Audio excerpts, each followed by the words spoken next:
special live broadcast or vlogcast, as I call it, um, to take a look at what we've just been through in the last week. It's a somber time. It's a time to think carefully about our politics. It's also a time where we need to be wiser than we've ever been before.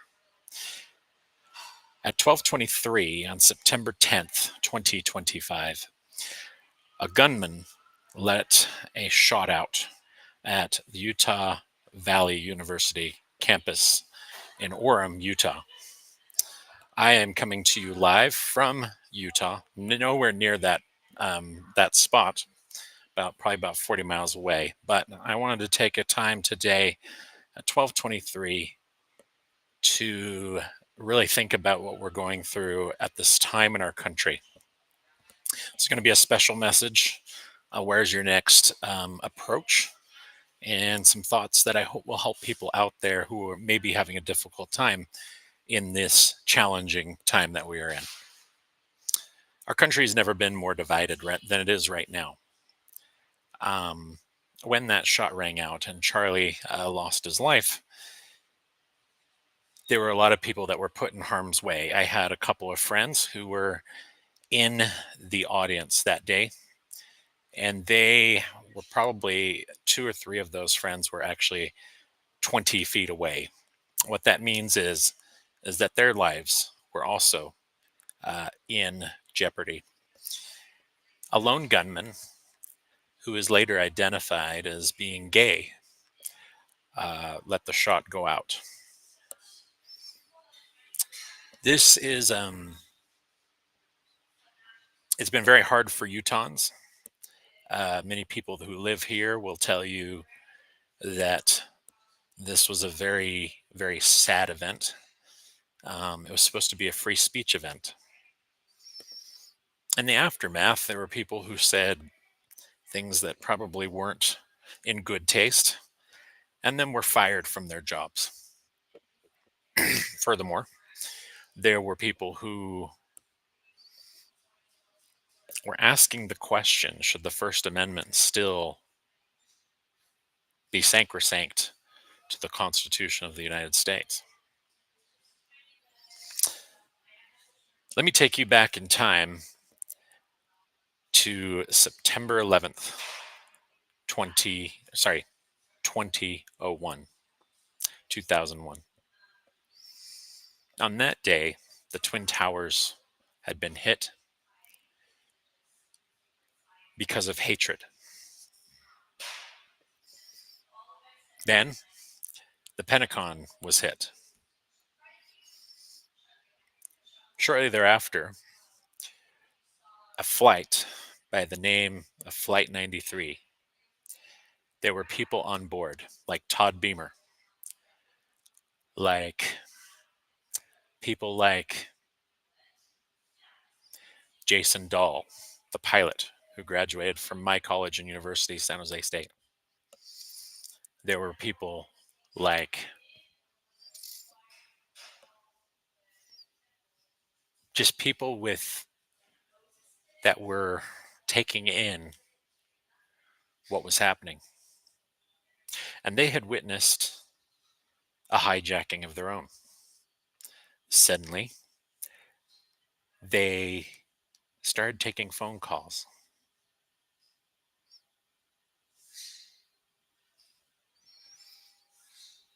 From those little airphone phones that were on the plane. And they digested the news that they were in a situation where their plane would be next. In the hallway, where on January 6, 2020, or 2021, I believe, where people went through the Capitol doors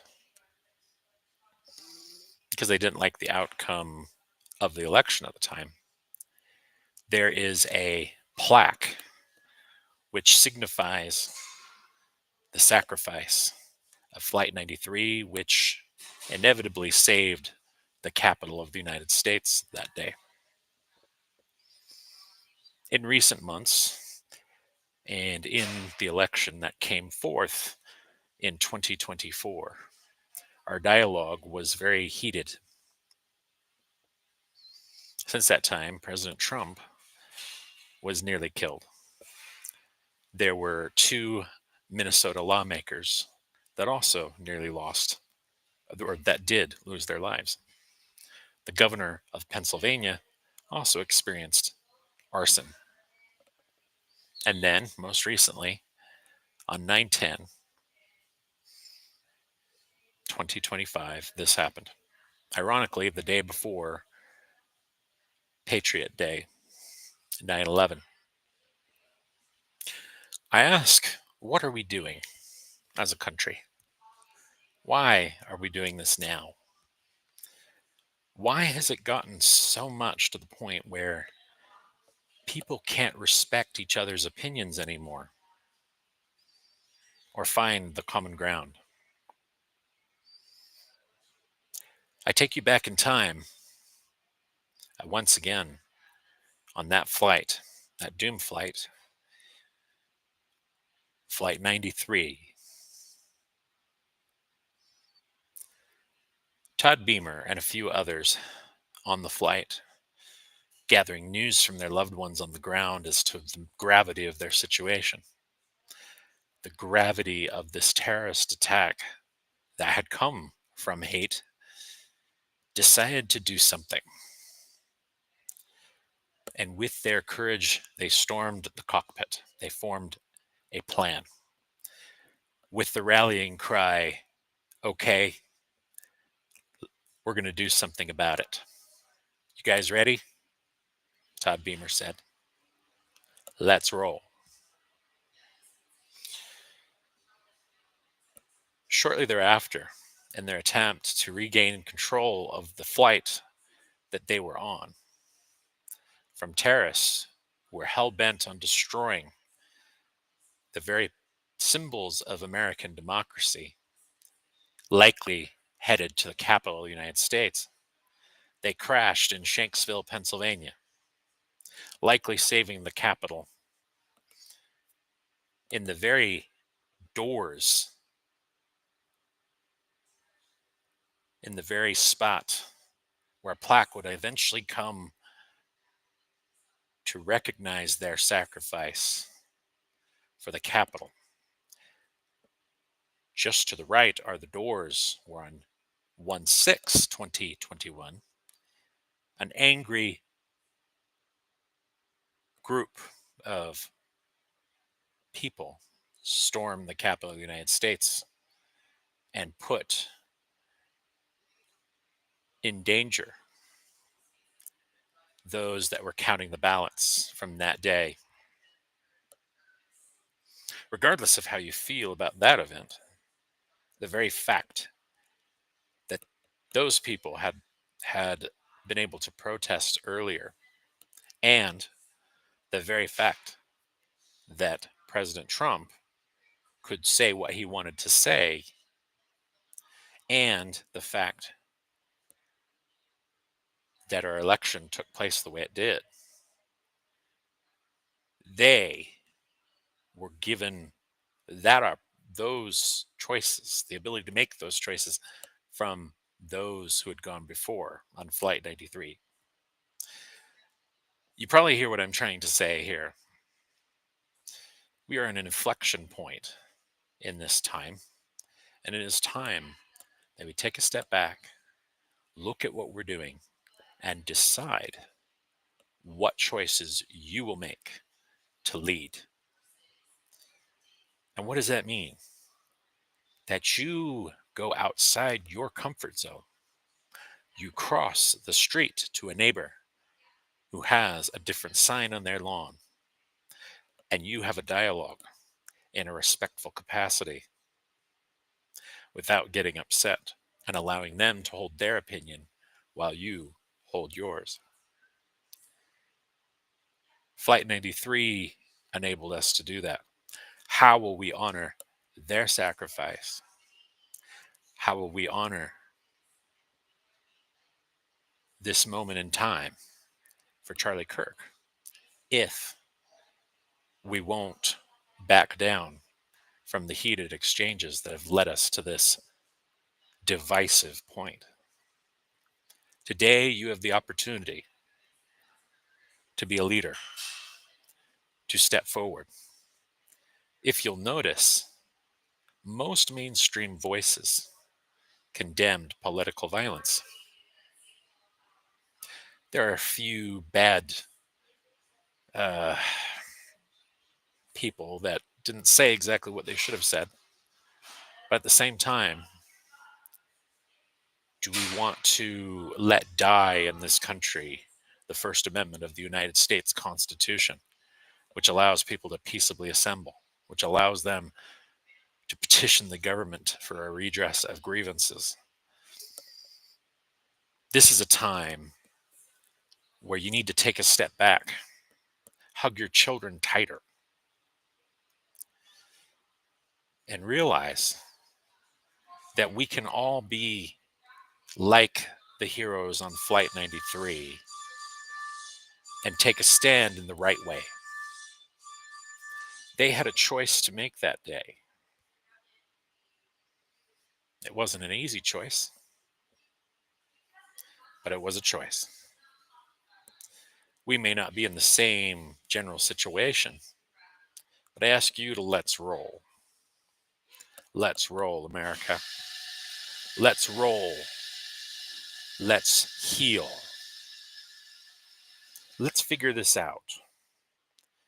If you are in the center left or the center right, if you are in the center and independent, if you are a third party, you have the chance to lead now. Across the street to your Republican neighbors, your Democrat neighbors, you as a Republican, you as a Democrat, you have the ability to change this discourse. You have the ability to change. I hope you'll find out that you'll start to see what it means to be the better version of yourself. Maybe you think a little bit carefully about what you say and do.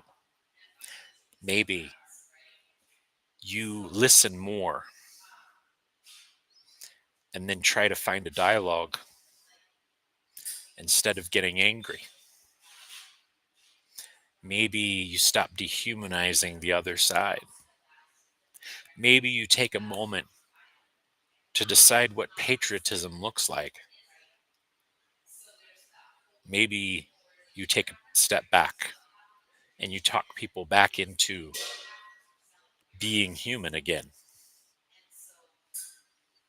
And maybe, just maybe, you help us all become Americans again by becoming an overcomer. Hear my words for what they mean. Hear the hope in them. On 9/12, there was a spirit of unity in this country that had never been seen, maybe in almost 100 years. Well, maybe since World War II.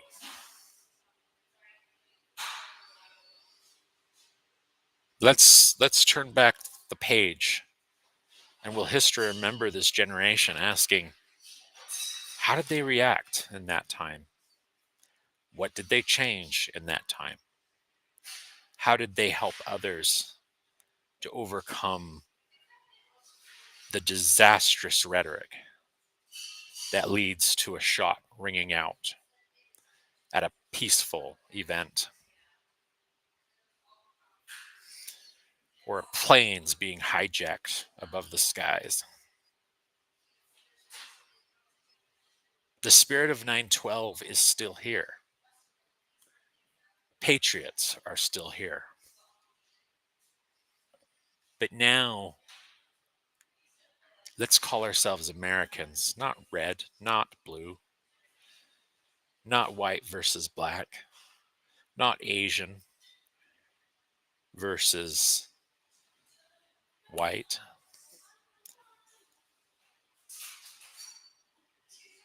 one country,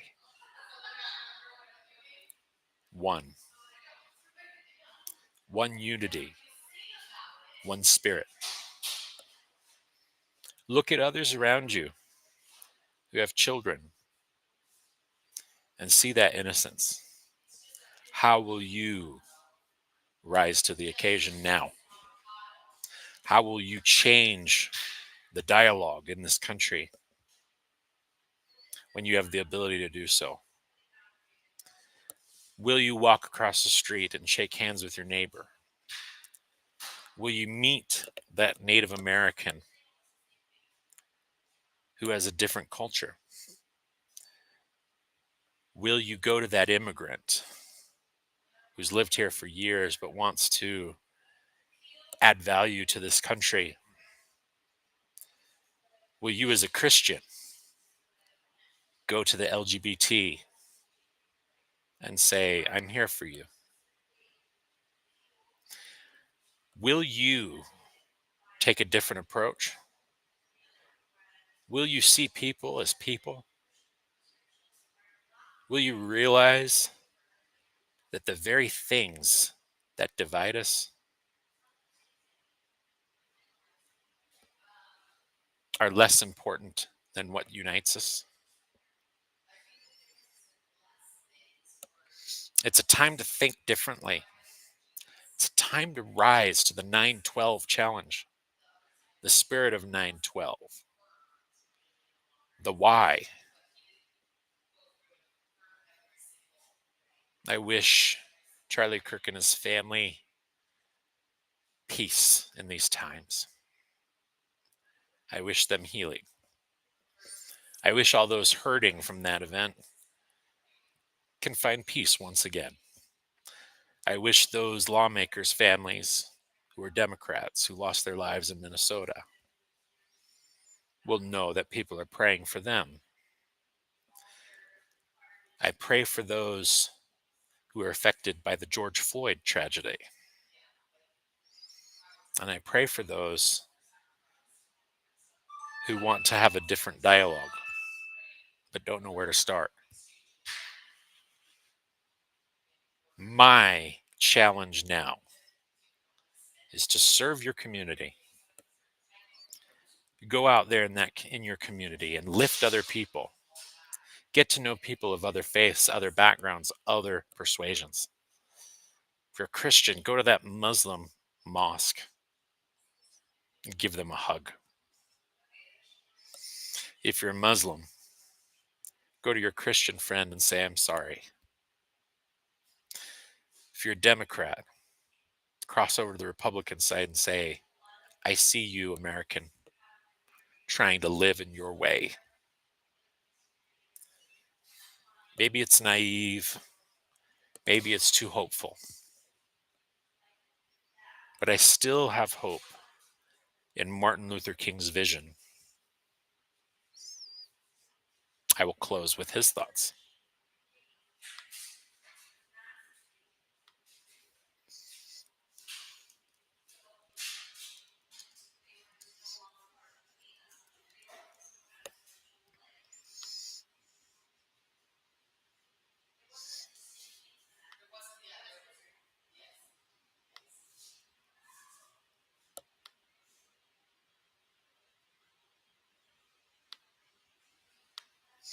Give me a moment. I'm just pulling it up.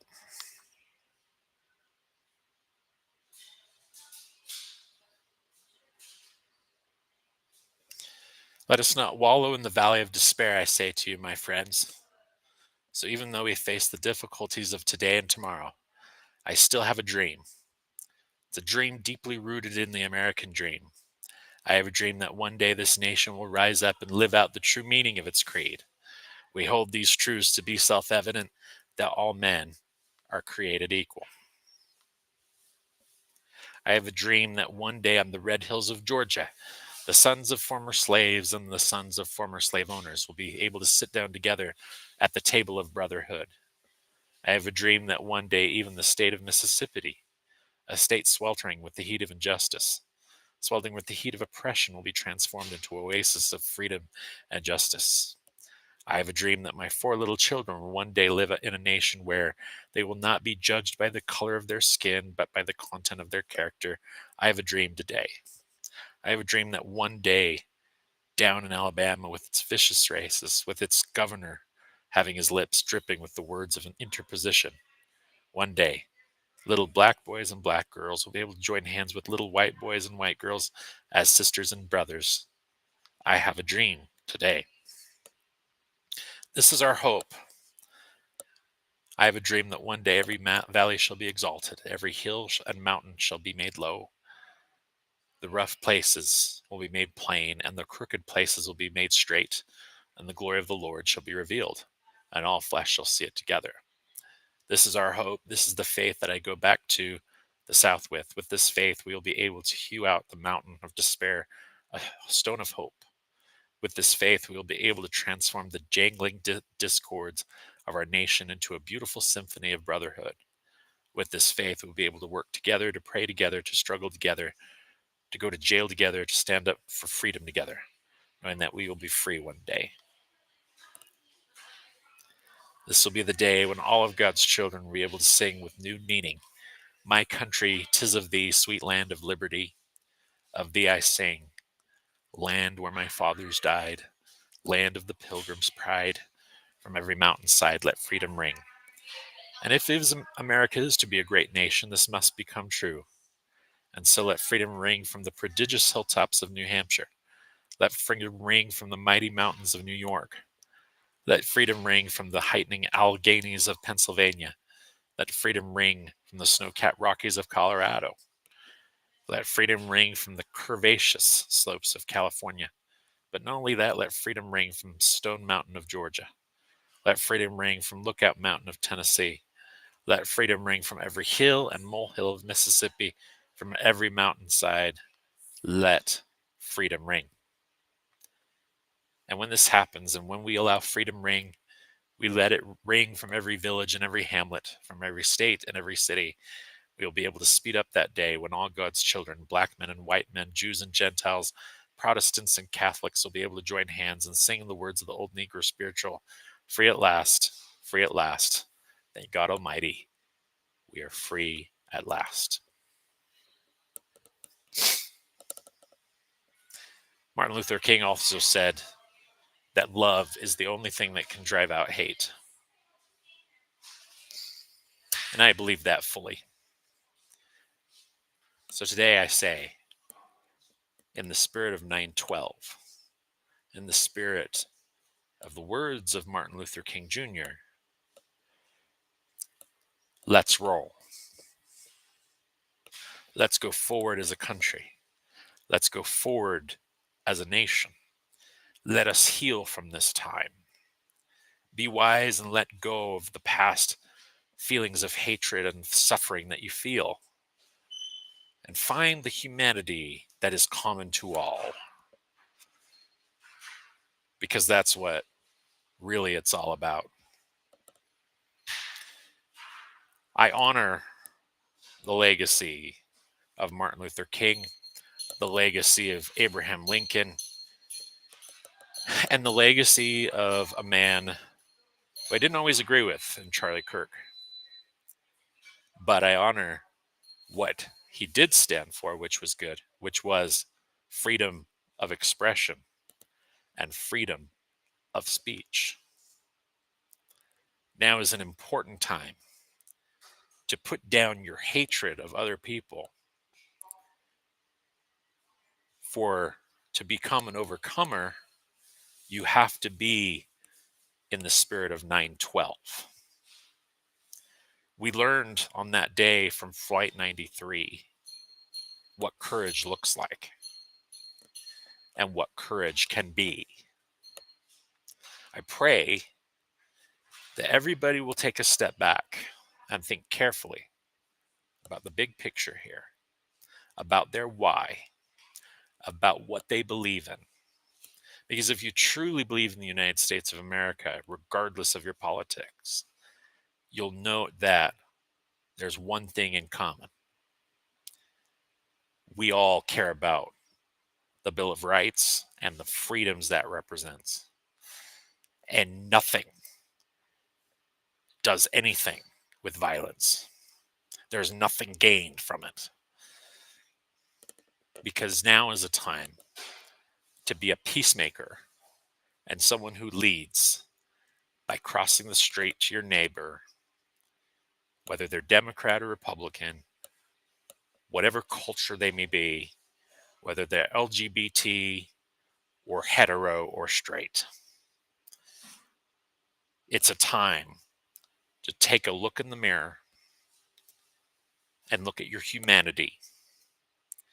And that is what binds us, is that similarity of being human within the human condition. Because at the end of it all, you'll wind up in the ground like the next person. And their challenges aren't less important than yours. This is the United States of America. That word, united, has been lost. Let's get it back, folks. It's time to be courageous. It is time to lead. You be the change you want to see in this world. My challenge to you in the Where's Your Next Spirit. Mike, from me to you, it is a somber time, but find strength in the story of Flight 93, in the spirit of 9/12, is my hope and prayer from Where's Your Next to you. I hope this message strengthens you in these difficult times, and I hope you find peace today. If you truly want to honor the legacy, if you're on the right and you truly want to honor the legacy of Charlie Kirk, go talk to your Democrat friends.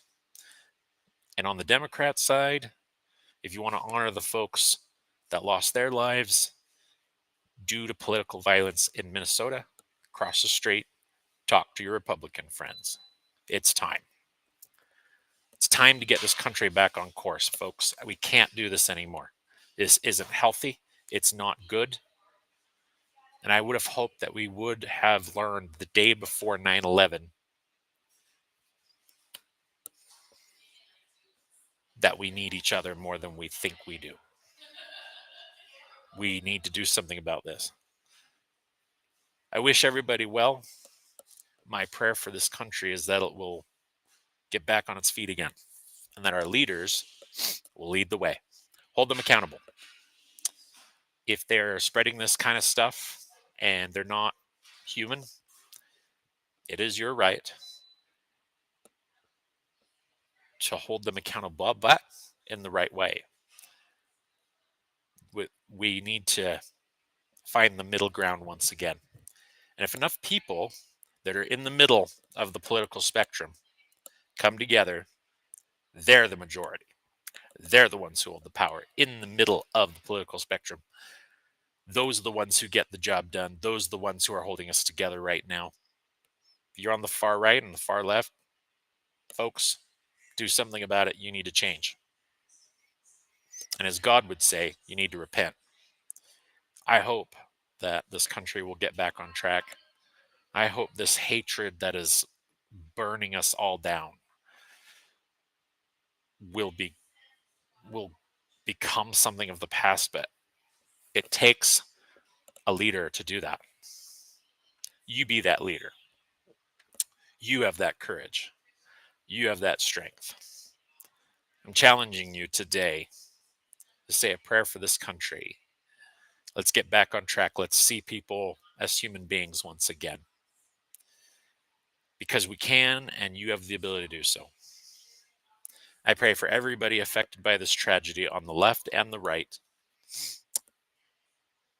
from any cultural background, from any race or religion. Learn about other people. Get on the same page.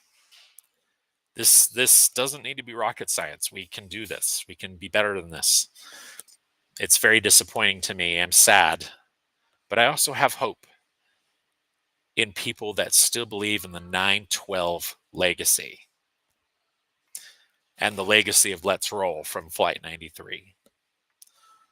Todd Beamer gives a little bit of hope to me today, because that spirit still lives here in the United States. We just need to find ourselves again. So keep trying to understand other people. Keep working towards that. It is so important right now. I'm asking you to try. From me to you today, from Where's Your Next? All the best. Mike out.